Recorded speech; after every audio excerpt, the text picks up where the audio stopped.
Different fields ఉన్నాయి, but మీరు psychology చూస్ చేసుకున్నారు కదా, స్పెసిఫిక్ రీజన్? సొసైటీకి అవసరమయ్యేలాగా చేద్దామని చెప్పేసి ఈ కోర్సెస్ అన్ని స్టార్ట్ చేస్తాం. సో మెయిన్ థింగ్ ఏంటి అంటే మనం ఏ పొజిషన్లో ఉన్నా కూడా at the end of the day మనకు కావాల్సిన హ్యూమన్ రేస్ స్టార్ట్ అయినప్పటి నుంచి అందరికీ ఒక చిన్న చిన్న కోరిక కాదు, ఇది పెద్దదనే.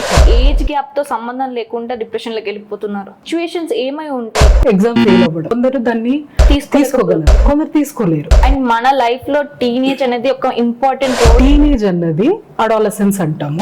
And also we will do so many wrong steps. So మనకి ఇక్కడ థింకింగ్ బ్రెయిన్ ఉంటుంది. టైమ్ ఆఫ్ పీరియడ్ లో మన మైండ్ సెట్ ని ఎలా బిల్డప్ చేసుకోవాలి, అది కంప్లీట్ డెవలప్ అవ్వడానికి 24 years పడుతుంది. పిల్లలు పేరెంట్స్ దగ్గర వచ్చి ఇది అయ్యింది అని చెప్పుకోవాలి అంటే, ఆ స్పేస్ క్రియేట్ అవ్వాలి అంటే పేరెంట్స్ నుంచి ఆ బిహేవియర్ అనేది ఎలా ఉండాలి? ఫర్ ఎగ్జాంపుల్ స్కూల్లో ఒక పాప ఫ్రెండ్ ఏదో అన్నది, మదర్ ఏం చేయాలి అంటే చూసి అర్థం చేసుకుంటది. ఓకే, ఫేషియల్ లో మనకి ఎక్స్ప్రెషన్ తెలిసిపోతుంది, డల్ గా ఉంది.